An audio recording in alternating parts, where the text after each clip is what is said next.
ભરૂચ જિલ્લાના અંકલેશ્વરની પાનોલી જીઆઈડીસી સ્થિત કૃષિ રસાયણ એક્સપોર્ટ પ્રાઇવેટ લિમિટેડ નામની કંપનીમાં અચાનક ભીષણ આગ લાગી હતી.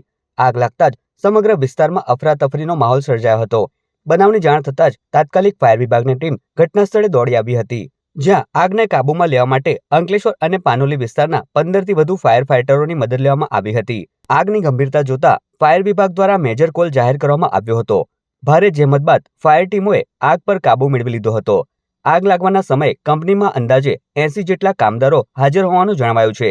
ધુમાડાની અસરના કારણે 3 કામદારોને સારવાર માટે હોસ્પિટલ ખસેડવામાં આવ્યા હતા. જોકે સદનસીબે કોઈ જાનહાનિ નોંધાઈ ન હતી. આગની ઘટનામાં કંપની પરિસરમાં ઉભેલા 2 વાહનો પણ બળીને ખાખ થઈ ગયા હતા. આગ લાગવાનું ચોક્કસ કારણ હજી સુધી જાણવા મળ્યું નથી. ફાયર વિભાગ અને સંબંધિત તંત્ર દ્વારા સમગ્ર મામલે વધુ તપાસ હાથ ધરવામાં આવી છે.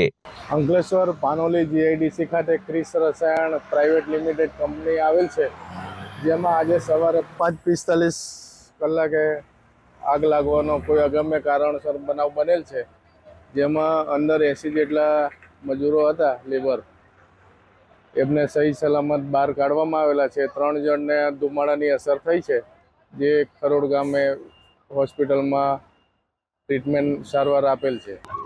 આજે અંદાજિત સવારે 5:15 કલાકે અર્લી મોર્નિંગ અમને ફાયર સ્ટેશન પર કોલ મળ્યો કે કૃષિ રસાયણ કંપનીમાં પાનોલી જીઆઈડીસીમાં મેજર ફાયર થયેલી છે. અમે તાત્કાલિક ઘટનાસ્થળ પર આવ્યા અને જોયું તો આગે વિકરાળ સ્વરૂપ ધારણ કર્યું હતું. અમે તરત જ પરિસ્થિતિને એસેસ કરી અને ત્યાર પછી ચારે તરફથી ફાયર ફાઇટિંગ ચાલુ કર્યું અને આગને કંટ્રોલ કરવાનો પ્રયત્ન કર્યો. અંદાજિત 3.5 કલાક જેટલો સમય થઈ ગયો હતો. આગની પરિસ્થિતિ હાલ કાબુ હેઠળ છે, પણ કુલિંગ દરમિયાન સમય જાય એવી શક્યતા છે, કારણ કે પ્લાન્ટની અંદરની સાઈડે જવામાં હજી બી સમય લાગશે એવું અમને લાગી રહ્યું છે.